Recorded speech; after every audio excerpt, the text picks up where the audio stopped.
आप अपने विंडोज़ 11 को रीसेट करना चाहते हो तो मैं आपको इस वीडियो में बहुत इजी तरीके से और बहुत बेहतरीन तरीके से अपने विंडोज़ 11 को रीसेट करने के लिए बताऊंगा। तो आप इस वीडियो को होल कंप्लीटली वॉच कीजिएगा। आपको अपने विंडोज़ के स्टार्ट मेन्यू में जाना है और आपको यहाँ पे टाइप करके सर्च करना है रीसेट दिस पीसी, और आपको यहाँ पे रीसेट दिस पीसी का ऑप्शन शो होगा। तो आपको यहाँ पे रीसेट दिस पीसी को आपको यहाँ पे ओपन कर लेना है। ओपन करने के बाद फिर आप यहाँ पे देखोगे यहाँ पे आपको रीसेट पीसी का आपको यहाँ पे एक बटन शो होगा। तो आपको इस बटन पे क्लिक करना है और आपके सामने कुछ इस तरह का इंटरफेस शो हो जाएगा। तो जैसे आप यहाँ पे देखोगे आपको यहाँ पे दो ऑप्शन आपको यहाँ पे शो हो रहा होगा, कीप माई फाइल्स और रिमूव एवरीथिंग। अगर बाय द वे आप यहाँ पे रिमूव एवरीथिंग पे अगर आप यहाँ पे क्लिक करते हो तो जैसे मैं आपको बता दूँ कि आपके सिस्टम में जितने भी सेटिंग्स किए हुए हैं आपके द्वारा या जितने भी एप्लीकेशंस है या जितने भी आपके पर्सनल फाइल्स है वो टोटली आपके यहाँ पे रिमूव हो जाएंगे। जैसे यहाँ पे लिखा हुआ भी आपको यहाँ पे शो हो रहा होगा, removes all of your personal files apps and settings. अगर आप यहाँ पे फर्स्ट वाला ऑप्शन कीप माई फाइल्स पर अगर आप यहाँ पे क्लिक करते हो तो यहाँ पे ओनली आपके ऐप्स और आपके द्वारा किए हुए सेटिंग्स ही आपके यहाँ पे रिमूव होंगे और आपके जो पर्सनल फाइल्स है जहाँ पे भी जैसे भी आप रखे हो अपने पर्सनल फाइल को वो आपका फाइल एज इट इज़ वैसा ही रहेगा। तो आप अपने अकॉर्डिंग आप यहाँ पे दोनों में से कोई भी ऑप्शन आप यहाँ पे सिलेक्ट कर सकते हो। जैसे मैं यहाँ पे ये पहला वाला ऑप्शन पे यहाँ पे सिलेक्ट करता हूँ।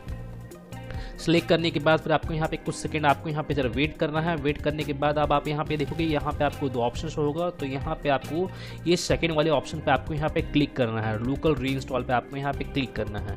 क्लिक करने के बाद फिर आपको यहाँ पे इसे डायरेक्टली नेक्स्ट कर देना है।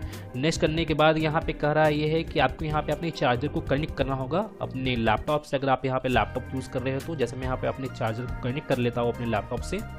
कनेक्ट करने के बाद अब आपको यहाँ पे कुछ सेकंड जरा वेट करना होगा और आपके रीसेट से रिलेटेड जितने भी इंस्ट्रक्शन है वो आपको यहाँ पे शो होंगे और आपको यहाँ पे रीसेट का आपको यहाँ पे बटन शो होगा। तो आप यहाँ पे इस बटन पे जैसे ही क्लिक करोगे तो यहाँ पे आपका सिस्टम जो है वो ऑटोमेटिकली यहाँ पे रीसेट होना स्टार्ट हो जाएगा। और यहाँ पे इसके बाद अब आपको यहाँ पे किसी भी तरह का कोई भी स्टेप्स या किसी भी तरह का कोई भी बटन को आपको यहाँ पे प्रेस नहीं करना है।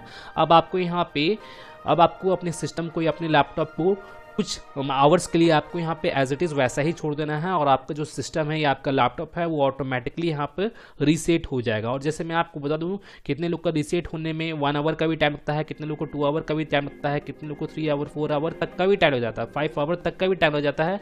वो आपके सिस्टम के डेटा पर डिपेंड करता है कि आपके सिस्टम में कितना डेटा है, उसके अकॉर्डिंग आपको यहाँ पे टाइम ड्यूरेशन देखने को मिलता है रीसेट होने के दौरान। तो गाइज मैं फिर मिलता हूँ नेक्स्ट वीडियो में। Till then and bye. और एक बात और, सब्सक्राइब बटन पे 2-3 फैट लगा दीजिएगा जिससे सब्सक्राइब हो जाए और घंटी वंटी गिर जाए।